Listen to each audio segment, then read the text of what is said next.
Welcome to PV study classes. मैं पवन कुमार कुशवाहा आज आप लोग को फिर से सीटेट के हिंदी भाषा शिक्षण के दूसरा क्लास लेने जा रहा हूं। पहले क्लास में हमने पढ़ा दिया था भाषा के गुण। कहाँ तक पढ़ा दिया था? भाषा के गुण। आज आप लोग को पढ़ाएंगे भाषा के प्रकार। क्या पढ़ाएंगे? भाषा के प्रकार। तो आइए हम जानते हैं भाषा के कितने प्रकार होते हैं, क्या क्या होते हैं और इनका प्रयोग कहाँ कहाँ किया जाता है। तो सबसे पहले हम जानेंगे भाषा के प्रकार। क्या जानेंगे? भाषा के प्रकार, यानी भाषा कितने प्रकार के होते हैं। तो देखिए, आमतौर पे जो भाषा होते हैं वह 3 प्रकार के होते हैं। कितने प्रकार के होते हैं? 3 प्रकार के होते हैं। आमतौर पे भाषा कितने प्रकार के होते हैं? 3 प्रकार के होते हैं। पहला देखिए, जो पहला है सांकेतिक भाषा है। क्या है? सांकेतिक भाषा। और दूसरा क्या है? मौखिक भाषा है। दूसरा क्या है? मौखिक भाषा। और तीसरा क्या है? लिखित भाषा है। तीसरा क्या है? लिखित भाषा है। तो आइए पहले इसके बारे में हम लोग थोड़ा से चर्चा कर लेते हैं। इसके बाद आप लोग की इसको याद करने की आवश्यकता नहीं पड़ेगी। देखिए, सबसे पहले हम जानेंगे सांकेतिक भाषा। तो देखिए, जो सांकेतिक भाषा है, हम क्या करते हैं, किसी को संकेत के द्वारा कोई चीज इशारा करते हैं। जैसे आंख मारते हैं, यहाँ से चले जाओ। चाहे आंख दिखाते हैं, डर जाओ। चाहे हम कोई पूछ रहा है कि ये चीज कहाँ है, तो हम ऐसे उंगली दिखा देते हैं, वहां है। ऐसे आंख दिखा देते हैं, वहां है। तो यह सब भाषा कैसी है? सांकेतिक भाषा है। लेकिन सांकेतिक भाषा ज्यादातर प्रयोग कहाँ होता है? जो छोटे बच्चे होते हैं, छोटे बच्चे का प्राथमिक जो भाषा है सांकेतिक भाषा है। पहले वो ज्यादातर बोलते नहीं हैं, बहुत कम बोलते हैं और ज्यादातर चीजों को क्या करते हैं, उंगली दिखा करके ही चीजों को मांगते हैं।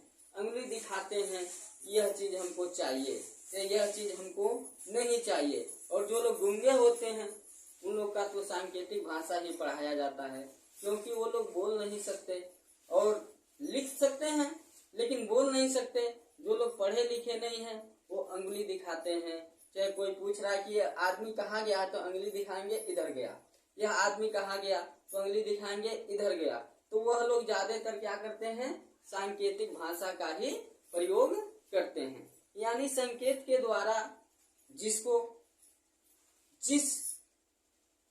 हम वाक्य को या जिस शब्द को हम संकेत के द्वारा बताते हैं उसे हम क्या कहते हैं, सांकेतिक भाषा कहते हैं। तो आशा करता हूँ सांकेतिक भाषा आप लोगों को समझ में आ गया होगा। देखिए, सांकेतिक भाषा में क्या है?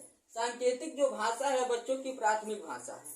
हमने आपको बताया ही है कि जो सांकेतिक भाषा है बच्चों को क्या है, प्राथमिक भाषा है, क्योंकि इसमें बच्चे ज्यादातर संकेत के द्वारा वो क्या करते हैं, किसी भी चीज को दिखाते हैं या मांगते हैं। उसके बाद देखिए, मौखिक भाषा।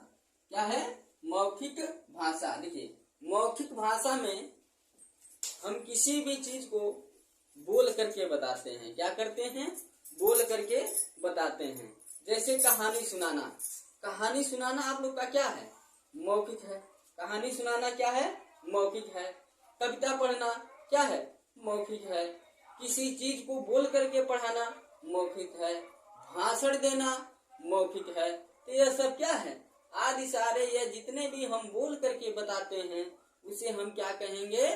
मौखिक भाषा कहेंगे। जैसे एक नेता भाषण दे रहा है, एक नेता क्या कर रहा है? भाषण दे रहा है।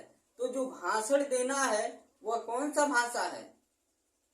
आप लोग कहेंगे हिंदी भाषा है। हाँ, तो हिंदी तो भाषा है, लेकिन हिंदी भाषा में अगर इंग्लिश हिंदी भाषा में दे रहा है तो हिंदी भाषा है, इंग्लिश भाषा में दे रहा है तो इंग्लिश भाषा है, उर्दू में दे रहा है तो उर्दू है, संस्कृत में दे रहा है तो संस्कृत है। लेकिन हिंदी के कौन से भाग में आएंगे? तो हिंदी के यह मौखिक भाषा में आएंगे। आशा करता हूँ कि मौखिक भाषा भी आप लोग को क्या है, समझ में आ गया होगा। अब देखिए लिखित भाषा। जो लिखित भाषा है वह लिख करके बताया जाता है। लिखित भाषा में क्या बताया जाता है? लिख करके बताया जाता है। जैसे हम आप लोगों को पढ़ा रहे हैं तो यह लिख करके बता रहे हैं, तो ये हमारी क्या है? लिखित भाषा है। तो लिखित भाषा क्या है? इसमें लिख करके बताया जाता है, उसे हम क्या कहते हैं? लिखित भाषा कहते हैं। देखिए व्याकरण के दृष्टि से क्या है? व्याकरण के दृष्टि से भाषा दो प्रकार के होते हैं। व्याकरण के दृष्टि से भाषा कितने प्रकार के होते हैं? दो प्रकार के होते हैं। पहला आपका मौखिक भाषा है। क्या है? मौखिक भाषा है। और दूसरा क्या है? लिखित भाषा है। दूसरा क्या है? लिखित भाषा है। पहला क्या है? मौखिक भाषा, दूसरा लिखित भाषा।